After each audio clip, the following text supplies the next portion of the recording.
చిత్రరంగంలో ఒక వెలుగు వెలిగినటువంటి మహానుభావుడు మరియు మన దేశంలోనే తెలుగు జాతికి వన్నె తెచ్చినటువంటి మన ఎన్టీ రామారావు గారి 102వ జన్మదిన కార్యక్రమం ఈ రోజు మన గోరంట్ల మండలం ఎంపీడీఓ కార్యాలయం నందు జరుపుకున్నట్టుకు మేమందరూ సంతోషంగా వ్యక్తం చేస్తున్నాము.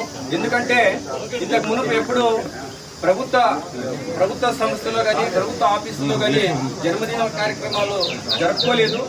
ఈసారి మన ప్రభుత్వం ఆదేశాల మేరకు ఈరోజు మనము మన ప్రభుత్వ కార్యాలయం ఎంపీడీఓ ఆఫీసులో మన జన్మదిన కార్యక్రమం జరుపుకుంటున్నాము. మన వ్యవస్థాపకులైనటువంటి పార్టీ వ్యవస్థాపకులైనటువంటి నందమూరి తారక రామారావు గారి గురించి చెప్పుకుంటూ పోతే మనకి ఎన్నో రోజులు పడుతుంది.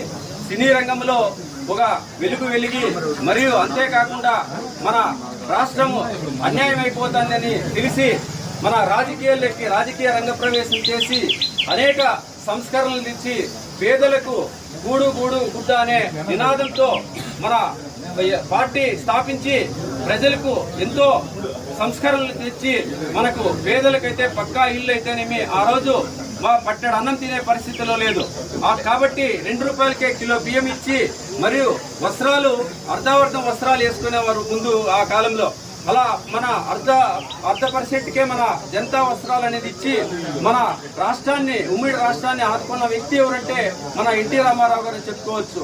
అంతేకాకుండా మన ఆడబిడ్డలకు ఆస్తిలో హక్కు ఇవ్వడము మరియు రాజకీయాల్లో మహిళలకు ప్రాధాన్యత ఇవ్వడము మరియు రిజర్వేషన్లు తీసుకురావడము.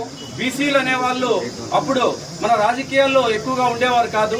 వాళ్ళకు కూడా మన రిజర్వేషన్ ఇచ్చి బీసీలను ఉన్నత స్థాయిలో కూర్చోబెట్టినటువంటి వ్యక్తి ఎవరంటే మన స్వర్గీయ నందమూరి తారక రామారావు గారిని చెప్పుకోవచ్చు.